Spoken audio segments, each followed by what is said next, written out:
So, if you look up at the night sky, you see this perfect mathematical predictability. Oh, yeah. Countless stars all just sort of floating along these strictly determined orbits. I mean, they aren't stressing about where they're going to be tomorrow. No, not at all. They don't choose their paths. They just are. But if you look down here at us, you see this chaotic mess of choices and anxiety and, well, free will. Oh, absolutely. It's totally different down here. Yeah, we agonize over every single decision. Yeah. But what if you have exactly the same amount of free will as like a rock floating in deep space? Which is to say, absolutely none. Right, none. And shockingly, what if realizing this is actually the only way to be happy? It completely flips the script on how we're taught to view our lives. It really does. So today's deep dive is into this fascinating text. It's called The Trajectory and Free Will of Life. It's written by Feng, translated by Trans, and edited by Kayor. And it essentially blends these elements of Eastern philosophy, Buddhism, and Taoism to present this unified theory of the universe as a massive, basically pre-written play. A pre-written play. And, our mission for this deep dive is to sort of unpack the massive paradox right at the center of this text. Yeah, the big question. Exactly. Because if our lives are entirely predetermined, like if the script is totally locked in, why do we suffer so much trying to make choices? Right. Why do we even feel like we have a say in the matter? Well, to understand the suffering, you really first have to understand the sheer scale of the blueprint the author lays out here. Okay, lay it on me. So the text posits that the universe is holographic. And we need to explain what that actually means in this context because it's the foundation for literally everything else we're going to talk about today. Yeah, because when I hear the word holographic, I immediately think of like a sci-fi projection. Right. Like some glowing blue image from a movie, But I'm guessing that's not what the author is talking about here. Not at all, no. In this philosophical framework, a holographic universe means that the whole is perfectly contained within every single part. Oh, okay. So think of a single drop of ocean water. That one drop contains the exact same chemical makeup, the exact same essence as the entire ocean. Ah, I see. Right. So if the macrocosm, like the orbit of the stars or the movement of whole galaxies, if that operates on these absolute, inescapable, predetermined laws, then the microcosm has to operate the exact same way. Oh, wow. So you can't have this mathematically perfect clockwork universe that just suddenly allows chaotic free will on one specific rocky planet. Exactly. Human society isn't this separate, messy realm of free agency. It is a direct reflection of that cosmic order. So basically, if the stars are on a fixed track, then you and I are on a fixed track. Yes. And the text gets incredibly specific about this, doesn't it? I mean, it introduces this concept of the 18 unmanageable properties of life's track. It does, yeah. And unmanageable here, it doesn't mean like difficult to manage. Right. It means utterly, mathematically beyond your control. Which is wild. I mean, obviously, birth, growth, aging, and death are on that list. Those are the obvious ones. Sure. But the author goes so much further, arguing that the super intricate details of your daily existence are entirely predestined too. They really do. I was reading through this list in the source, and it's just staggering. It claims that your name is predetermined. Yeah. The exact words you're going to speak today, the actions you'll take, every single person you will ever meet in your entire life. Every single one. The specific misfortunes you'll suffer, the diseases you're going to succumb to, and exactly how and when your end will come. But there was one that really stopped me in my tracks. Let me guess. Temperament. Yes, temperament. The psychological reality of that is just profound, isn't it? It really is. I mean, the text argues that your temperament at every single stage of your life is completely predetermined. Right. Like if I look back at my teenage years, I had all this angst and rebellion. I thought I was, forging my identity. Doing the hard work of growing up. Exactly, making these dramatic choices about who I was. But this text is saying, no, that wasn't a phase you chose. That was literally a prescribed plot point. Like, you were scheduled to be angsty on that Tuesday in 10th grade. Yeah, it's a massive decentering of the human ego. You are not the author of your story. You're just a character experiencing a story that has already been completely written. Okay, but hold on. I'm struggling to separate this from just being like a machine. How so? Well, if my character, my dialogue, the people I share scenes with, and even my internal feelings of angst or joy are all pre-written, I mean, how am I any different from a biological robot? That's the logical question. Right, because a biological robot just executes code.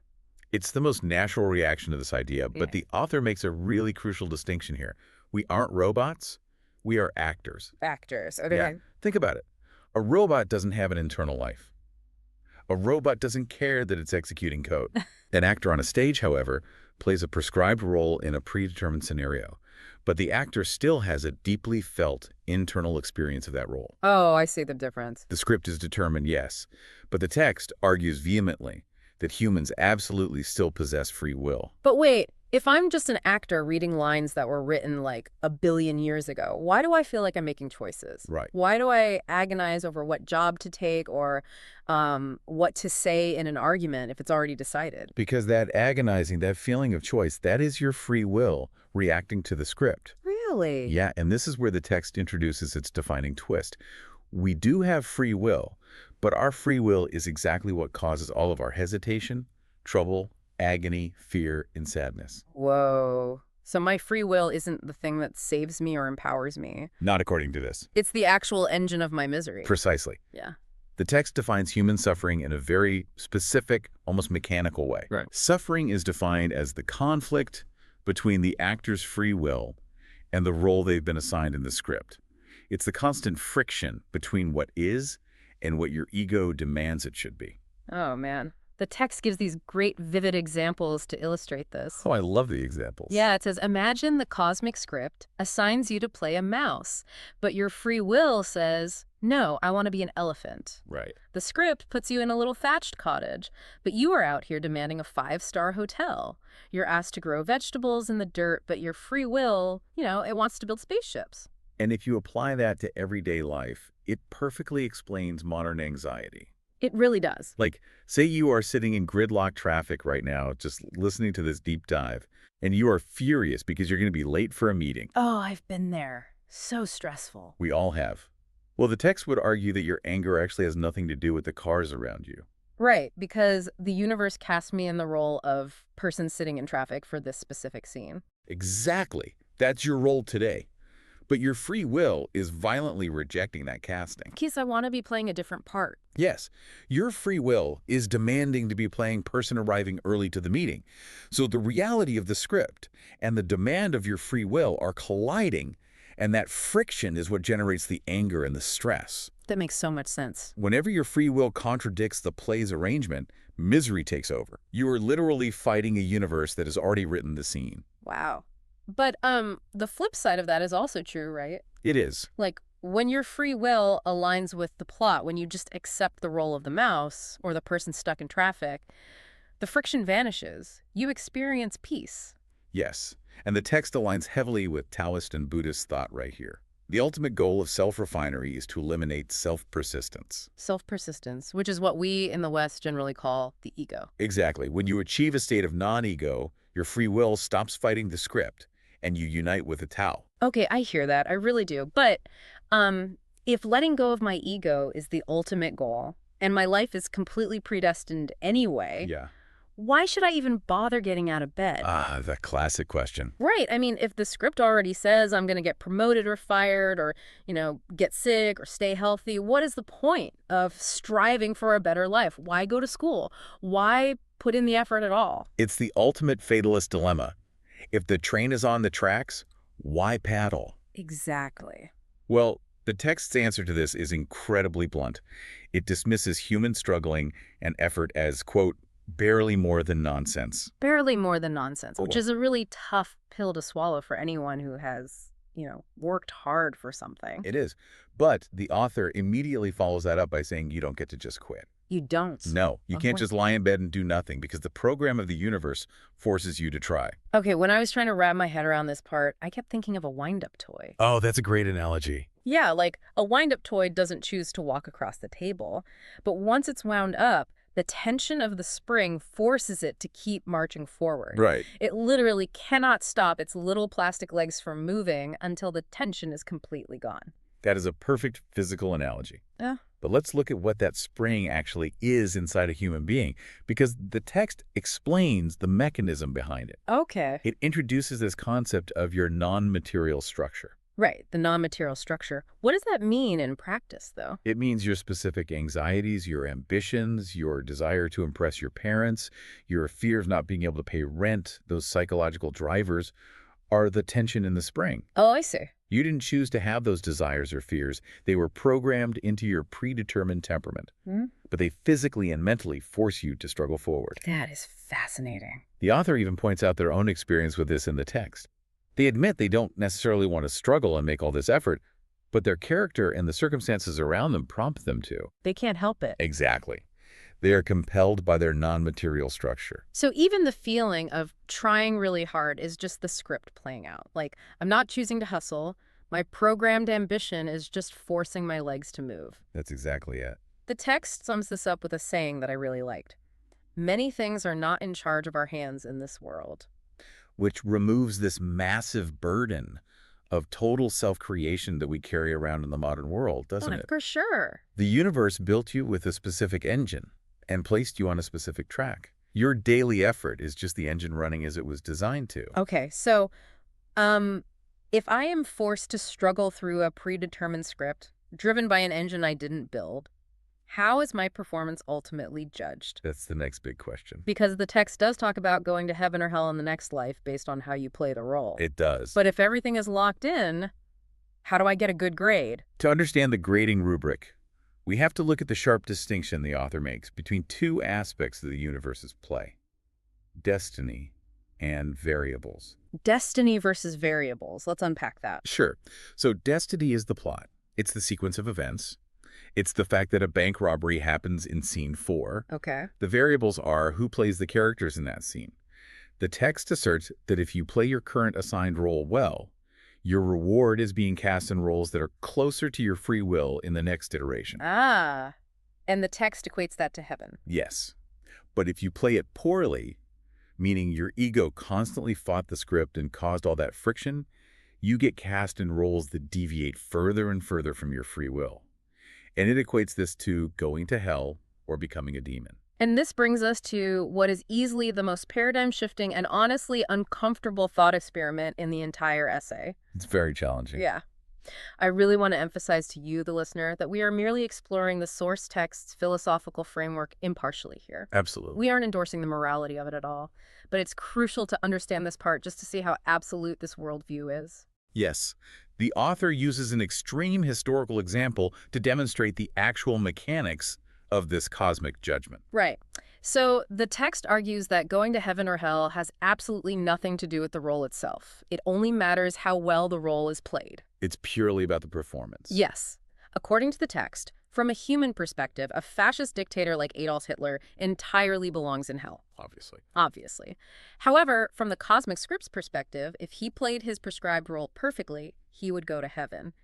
The essay states plainly, whether you are passed as an emperor or a thief, playing the role well is all that matters. It is a shocking concept because it strips away literally everything we use to organize human society. Everything. It completely discards our notions of ethics, justice, and morality. That is incredibly hard to swallow. I mean, we build entire civilizations on the idea of justice. Are we really supposed to believe the universe just doesn't care about good and evil? According to this text, yes. Oh. Human justice is just a framework we invented to cope with the script. But the cosmos does not operate on human moral frameworks. The cosmos is not a judge sitting in a courtroom weighing good deeds against bad deeds. So what is it? The cosmos is a director putting on a play. And a director only cares about the flawless execution of the grand design. Exactly. Think of it like a massive cosmic ecosystem. To the universe, the predator is just as necessary as the prey for the system to function. Right. Without the thief, there's no arc for the victim. Without a villain, the play has no conflict and no resolution.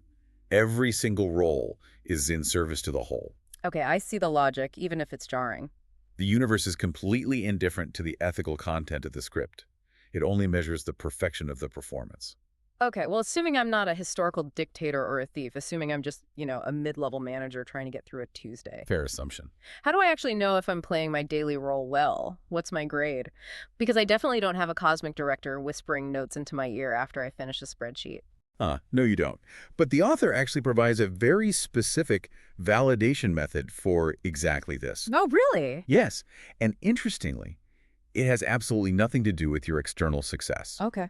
It doesn't matter if your role involves wealth and power, or if it's full of commonplace suffering and pain. Yeah. The universe doesn't grade you on your bank account. So the only metric is my internal state. Yes, the validation method is entirely internal. The text says that if you can stay calm, happy, joyful, and grateful with zero anxiety, worry, or fear, then you are playing the role perfectly. Hmm. Your internal peace is the empirical proof that your free will is no longer fighting the script. But wait, what if I'm arguing with someone at work and they are objectively making a terrible decision that will ruin a project? Sure, happens all the time. Right. In that moment, I don't feel like I'm fighting the cosmic script. I feel like I'm right, they're wrong, and I need to fix the situation. And that feeling, that absolute certainty that you are right, is exactly what the text identifies as the ultimate trap. Yeah. This is where the author incorporates the core of the Buddhist teachings. Believing that your views are right, insisting on your perspective, and demanding that reality bend to your preferences. That is a symptom of strong, free consciousness. Ah, that's the self-persistence we talked about earlier, the ego. Exactly. It's the modern secular ego. We tend to think our intellect and our opinions are our greatest assets. We really do. But the text argues this self-persistence is the single biggest obstacle to true peace, or what it calls the Elysium world. The miserable people in this world are the ones constantly fighting the script. Because they can't let go of their own ideas. Right. They are miserable because they insist that their tiny, limited view of how the scene should go is somehow better than the intricately designed, mathematically perfect cosmic plot. They basically refuse to just play the character they were handed. So, to synthesize all of this, the text is arguing that you and I are basically actors on a massive, intricately designed cosmic stage. Our track in life, from our diseases to our daily temperament, is completely locked in. And our suffering isn't actually caused by the bad things that happen to us. No, it's not. Our suffering is generated entirely by our ego rejecting those events. We suffer because we demand to be the elephant when we were cast as the mouse. Beautifully said. And our ultimate peace comes from letting go of that resistance. So the essay concludes that the only rational way to live is to simply take things as they are, act in accordance with our nature, and follow our predestined relationships without, forcing an alternate outcome. It's a profound call to surrender. But, and this is key, not as a defeat. Right. It frames surrender as a liberation. If you aren't writing the script, you aren't responsible for the plot twists. Which takes an immense amount of pressure off. It really does. And it leaves us with a fascinating and highly practical final thought to ponder today. Oh, I like practical. Well, if this text is right, if the mechanism of your suffering is just your ego fighting a predetermined script, what would happen if you ran a simple experiment in your own life? Okay, what kind of experiment? What if, just for the next 24 hours, you completely stop trying to rewrite the scenes you find yourself in? Oh, wow. When a problem arises when traffic stops, when a coworker annoys you, when a plan just totally falls apart, instead of resisting it and wishing it were different, what if you simply leaned into playing your prescribed role in that exact moment, flawlessly, with total calm and zero fear? Would you finally feel the peace of those stars we look up at, just floating effortlessly in their perfect predetermined orbits? It's a great question. It is a massive paradigm-shifting question to sit with today. Well, thank you so much for joining us on this deep dive into the blueprint of life. We'll catch you next time.